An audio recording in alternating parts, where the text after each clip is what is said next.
Hello student, welcome to Swati science classes. मैं हूं Swati ma'am और आज डिस्कस करेंगे class 9 chapter 2 is matter around us pure का पेज नंबर 18 इन टेक्स्ट का क्वेश्चन डिस्कशन।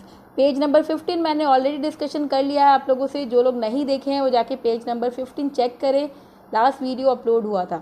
पेज नंबर 18 की बात आज करेंगे एंड जिनको भी नोट्स चाहिए वो प्लीज़ मुझे मैसेज करें तो मैं उनको शेयर कर दूंगी लिंक, वहाँ से वो नोट्स ले सकते हैं।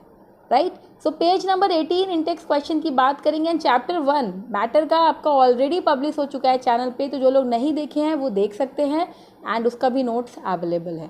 सो पेज नंबर 18 की बात करेंगे, differentiate between homogeneous and heterogeneous mixtures with examples. आपको क्या करना है, इस क्वेश्चन में डिफरेंशिएट करना है homogeneous and heterogeneous mixture.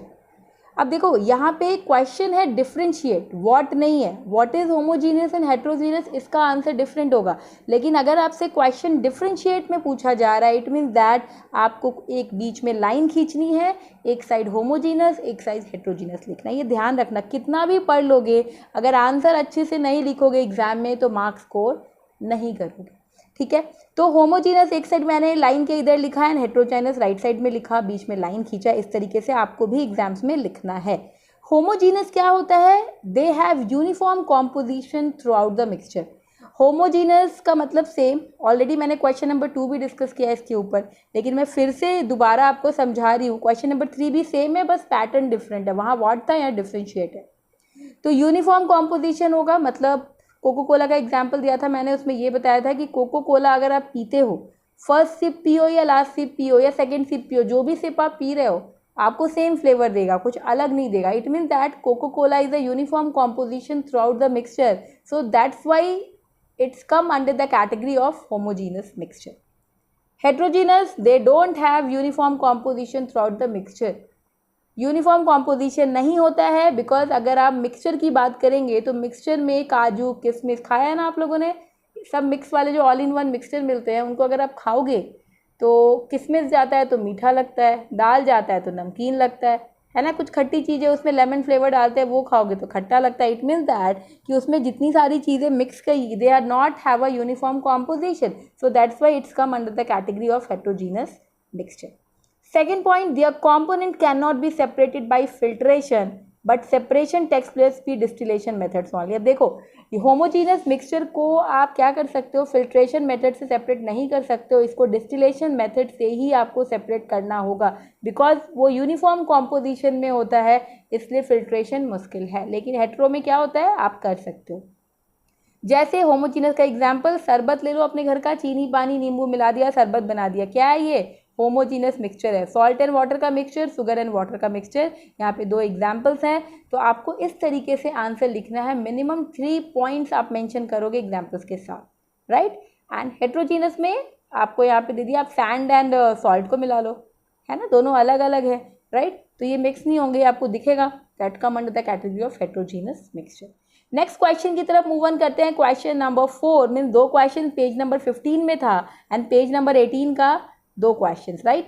So how are sol solution and suspension different from each other.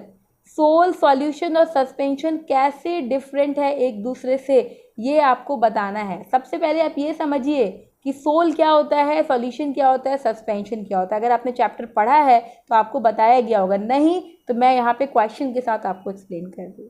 Soul का मतलब कॉलॉइडल सॉल्यूशंस बोलेंगे हम सोल को, सॉल्यूशन ट्रू सॉल्यूशंस है और सस्पेंशन है। इन तीनों को आपको बताना है कैसे ये डिफरेंट है। तो यहाँ भी आप लाइन खींचोगे क्योंकि डिफरेंशिएट आपको शो करना है अपने टीचर्स को, क्वेश्चन पेपर में आपसे पूछा जा रहा है। तो सबसे पहला कॉलॉइडल सॉल्यूशंस, कभी आपने रूअफ़ज़ा किसान की बॉटल जो शरबत बनाते हैं वो देखा होगा, तो किसान की बॉटल में आप देखना वो दिखता तो है कि नहीं भैया ये तो होमोजीनस मिक्स सॉल्यूशन मुझे दिख रहा है, ये तो ट्रू सॉल्यूशन दिख रहा है, लेकिन यूनिफॉर्म कॉम्पोजिशन। लेकिन नीचे अगर ध्यान से बॉटल को देखोगे तो आपको छोटे छोटे पार्टिकल्स देखने को मिलते हैं, है ना। किसी ने गौर किया होगा तो देखा होगा, नहीं तो एक बार चेक करना, गर्मी है खरीद के लाना, मम्मी को बोलना किसान का शरबत खरीद के लाया और उसको चेक कीजिएगा, तो उसमें आपको डिस्पर्स और डिस्पर्शन फेज दोनों देखने को मिलता है और वो हमेशा अपीयर होगा होमोजीनस, लेकिन वो होता है हेट्रोजीनियस, ध्यान रखना। तो यहाँ पे कंफ्यूजन नहीं क्रिएट कीजिएगा। Particles are visible with the help of electron microscope. अब उस पार्टिकल्स को देखने के लिए तुम्हें माइक्रोस्कोप की जरूरत पड़ेगी, या कभी कभी ना चीज़ें दिखती है ना, कुछ पार्टिकल्स आपको छोटे छोटे उस शरबत के अंदर देखने को मिलते हैं। पार्टिकल का साइज 10⁻⁷ to 10⁻5 सेंटीमीटर का होता है, जैसे gold sol, milk of magnesia etcetera. These are come under the colloidal solution. This is not a homogeneous mixture, this is heterogeneous mixture. तो ये आपको जानकारी होनी चाहिए। सॉल्यूशन का मतलब ट्रू सॉल्यूशन, मतलब बिल्कुल ट्रू सॉल्यूशन है ये। इसके में सॉल्यूट और सॉल्वेंट आपको दिखता है, जैसे नींबू, पानी, चीनी। ये क्या है? ये एक सॉल्यूशन है। चीनी को पानी में मिक्स करो, एक मीठा शरबत बनाओ, तो ये एक ट्रू सॉल्यूशन है। ये होमोजीनियस होगा, इसके पार्टिकल्स आपको विजिबल्स नहीं होंगे। इसका जो पार्टिकल साइज होगा वो लेस देन 10⁻⁷ सेंटीमीटर हो। सोच सकते हो कितना छोटा होगा, जैसे शुगर का सॉल्यूशन, नमक का पानी, सॉल्ट सॉल्यूशन। सस्पेंशन का मतलब होता है कि it has insoluble solute suspended in the solvent medium. पानी लिया, उसमें एक लेमन को डाल दो, क्या हो गया? लेमन का टुकड़ा डाल दिया, आपको दिखेगा ना वो ऊपर, राइट। तो मतलब ये हेट्रोजीनस है, पार्टिकल्स विजिबल है, नेकेड आई से मुझे दिख रहा है। पार्टिकल का जो साइज है मोर देन 10⁻⁵ सेंटीमीटर होता है, जैसे मडी रिवर वाटर। देखा है पानी में ऐसे वो कहते हैं कीचड़ वाला पानी, उसमें में दिखता है कीचड़ पानी में, तो ये सस्पेंशन होता है। डस्ट स्टॉर्म, ये सारी चीज़ें आपका सस्पेंशन कैटेगरी के अंदर आता है। तो ये क्वेश्चन पेज नंबर 18 का आज मैंने डिस्कस किया। कल की क्लास में हम आगे चलेंगे।